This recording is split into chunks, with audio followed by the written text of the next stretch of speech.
各位朋友，大家好，欢迎来到思想深潜室。我们致力于为普通人拆解可实践的成长思维。荧幕前的你，是否也曾困惑？同样从早忙到晚，有人几年就实现人生翻转，有人却始终被生活追着跑。努力程度相仿，差异或许不在努力多少，而在如何放大努力的价值。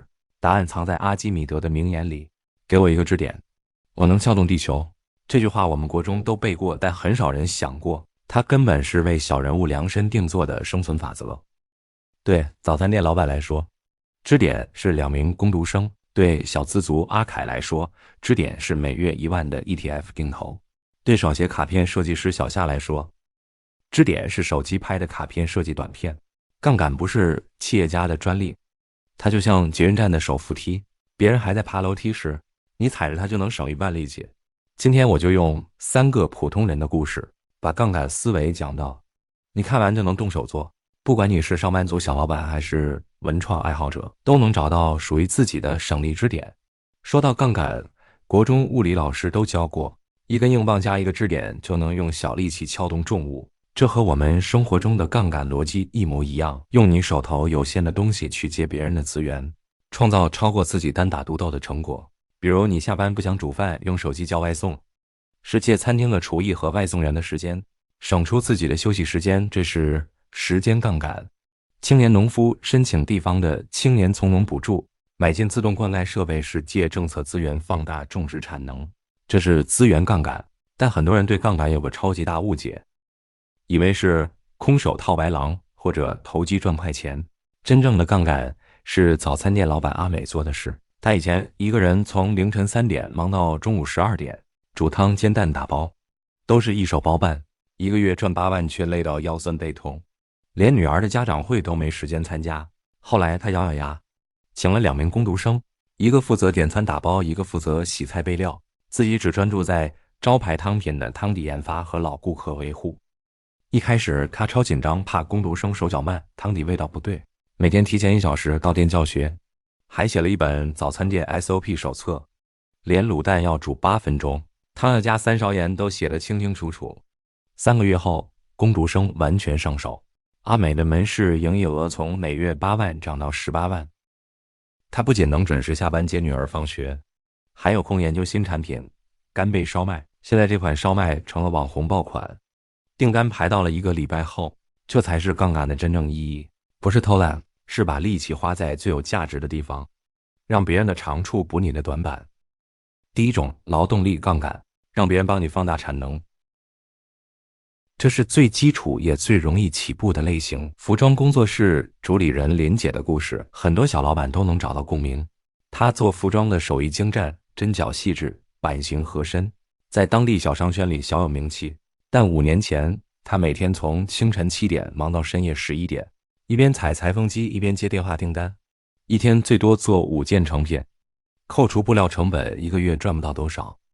最让她崩溃的是，女儿小学3年级时在学校摔伤了腿，她因为赶订单没办法去医院陪女儿，还是邻居帮忙送去的。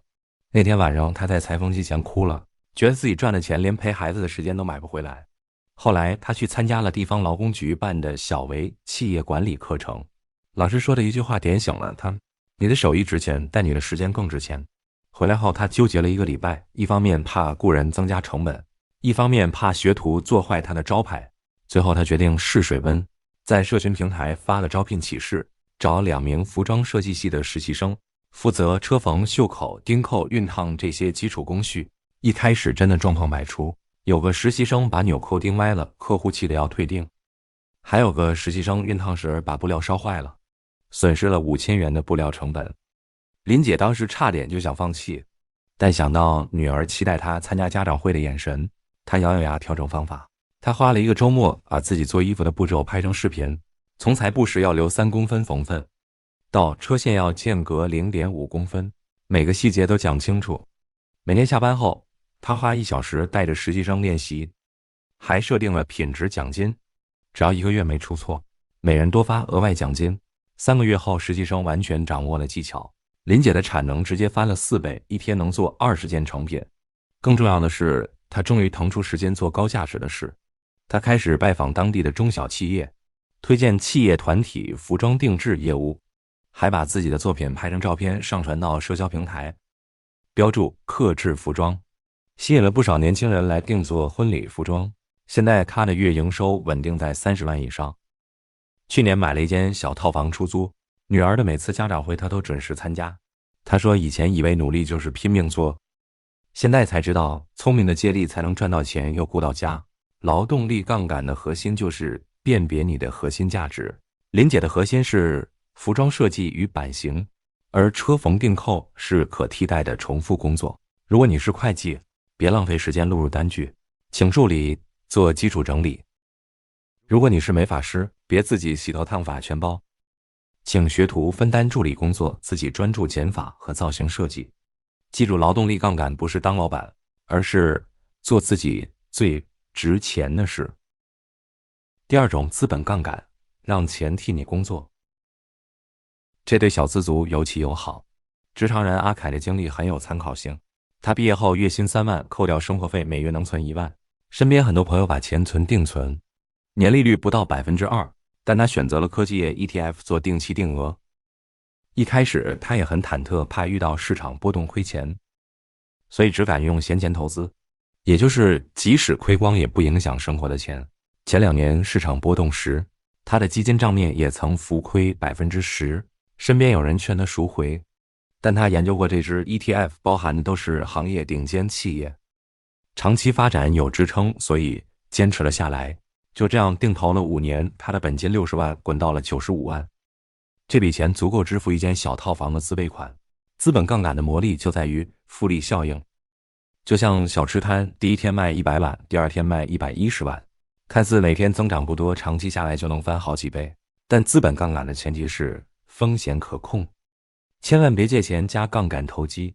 阿凯的原则是投资金额不超过闲钱的50%，并且从不碰自己看不懂的金融产品。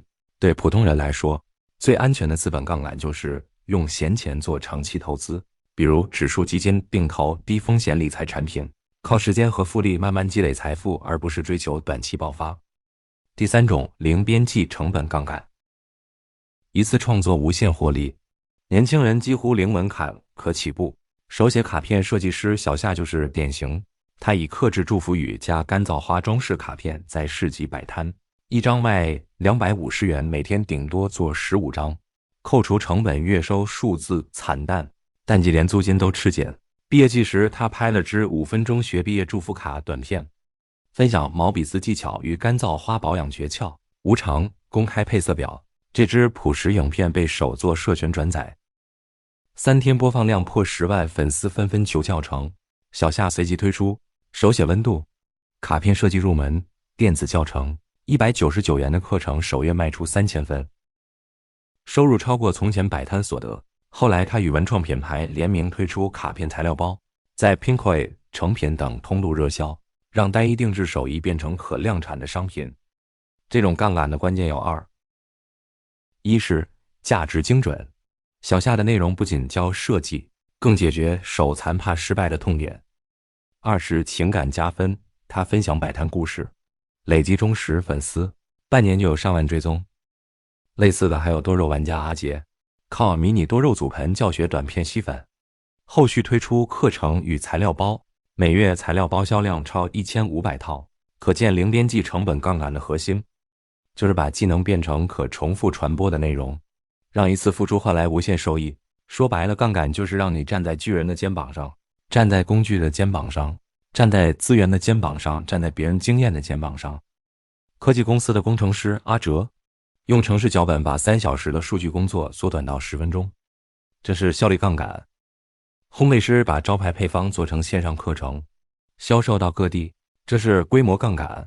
上班族丽莎把闲钱分投基金、储蓄险和技能课程，既规划财富又提升自己，这是组合杠杆。这些例子都在告诉我们，杠杆不是遥不可及的理论，而是能立刻融入生活的实用方法。但有几个误区千万要避开，否则容易被杠杆反伤。第一，别把杠杆当投机。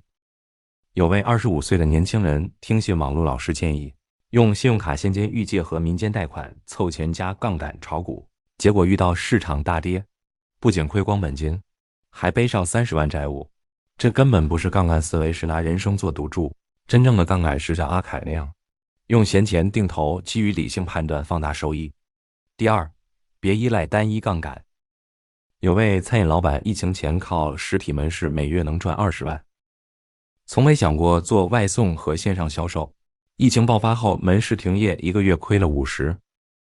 而隔壁的阿嬷卤味早就和外送平台合作，还推出冷冻包在网络商城销售。疫情期间业务反而增长了3倍。市场变化很快，不管是创业还是上班，都别把所有希望寄托在一条路上，组合运用不同杠杆，抗风险能力才会更强。第三，别忽略基础谈速度。有位年轻人看到自媒体很火，没学会拍剪技巧，也没想清楚内容方向，就花3万买了高级设备，拍了几支影片没人看，最后设备闲置在家。这就像盖房子，地基没打牢就想盖高楼，越高越容易塌。摄影师阿斌一开始用手机拍美食，免费给小餐厅拍宣传照换曝光，慢慢练出拍摄风格，积累客户后才换专业设备，现在已经小有名气。不管用什么杠杆，先把核心能力练扎实，基础稳了，杠杆才能帮你飞得更高更稳。今天的3种杠杆思维，从劳动力到零边际成本，其实都藏在生活细节里。现在就动手指按赞订阅，开启小铃铛，才不会错过后续更多优质内容。留言区告诉我你的核心优势是什么，让我们在评论区互相激励，一起用小资源撬动大机会。